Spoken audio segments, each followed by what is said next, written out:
اذان دیتے ہوئے مجھے آ رہی تھی شرم. فجر کا ٹائم ہو گیا ٹرین میں. میں نے کہا لوگ بولے ابے تو پورا ہی ملا نکلا.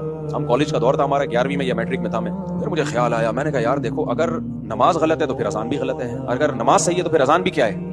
میں نے اپنے آپ کو موٹیویٹ کرنے کے لیے پتہ کیا کیا, میں نے کہا شرم ان کو آنی چاہیے. جس خدا نے پیدا کیا اس نے صرف 5 نمازیں فرض کی ہیں, وہ بہت زیادہ مشکل نہیں ہے. یہ مستنڈے بنے ہوئے سو رہے ہیں. میں نے ایسے ہی کہا آج کوئی حادثہ ہو جائے کیسی چیخیں نکلے گی نا, اللہ اکبر کے نعرے لگائیں گے نہیں لگائیں گے. ٹرین الٹنے لگے پھر سب لا الہ الا اللہ محمد رسول اللہ صلو علی الحبیب سب شروع ہو جائیں گے. اور شرم ان کو آنی چاہیے. مستنڈو پڑے ہوئے تھے نا, سو رہے تھے سارے. میں اپنے آپ کو موٹیویٹ کرنے کے لیے ان کی طرف میں نے کہا یار یہ دیکھو رات انہوں نے کھانا کھایا ہے. ما کان لکم ان تنبتوا الشجرہ, قرآن کہتا ہے تمہارے بس میں نہیں ہے کہ ان درختوں کو تم اپنے ہاتھوں سے بنا لیتے. ایک روٹی بھی انسان خود سے نہیں بنا سکتا. ٹکار مار کے مستنڈوں کی طرح پڑے ہوئے, کوئی ہوش نہیں. اللہ کیا کہہ رہا ہے, اللہ کا رسول کیا کہہ رہا ہے. میں نے کہا شرم ان مستنڈوں کو آنی چاہیے. میں نے کہا ہمیں کیوں شرم آئے بھائی. تو میں نے کھڑے ہو کے اذان دی. میں نے کہا ہاں تو مجھے وہ اذان پہ بہت انشاءاللہ امید ہے ثواب ملا ہوگا, کیونکہ اس میں مجھے شرم آ رہی تھی.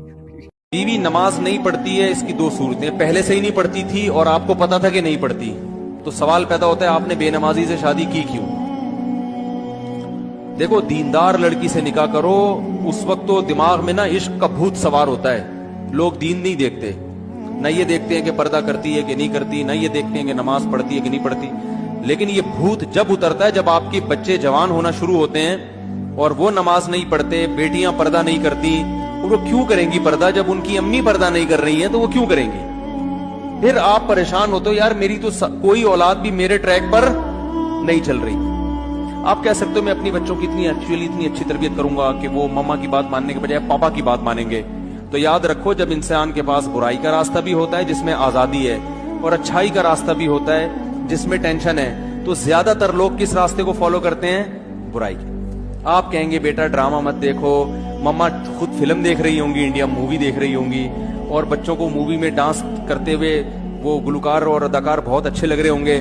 تو بچوں کو آپ کی بات زیادہ سمجھ میں نہیں آئے گی. کس کی بات سمجھ میں آئے گی, مما کی بات بہت اچھی لگے گی. اور بلکہ نہ صرف یہ کہ مما کی بات اچھی لگے گی, آپ کی صرف بات نہیں اچھی لگے گی بلکہ آپ بھی اچھے نہیں لگیں گے.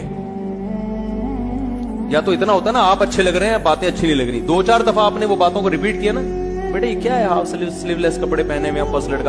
اگر ان درگاہوں پر جا کر سجدہ کرنا جائز ہوتا, اگر ان قبروں پر جا کر سجدہ کرنا جائز ہوتا, تو سب سے پہلے صحابہ کرام اپنے نبی کو سجدہ کرتے. کیوں؟ کیونکہ اپنے نبی ایک بار تشریف لے جا رہے تھے, ایک اونٹنی نے آپ کو دیکھا, اس نے سجدہ کر لیا. صحابہ نے دیکھا یا رسول اللہ اس اونٹنی نے آپ کو سجدہ کیا ہے, تو کیا میں آپ کو سجدہ کر سکتا ہوں؟ اپنے نبی نے کہا نہیں, شریعت کے اندر صرف اللہ کو سجدہ کیا جائے گا, غیر اللہ کو سجدہ نہیں کیا جائے گا.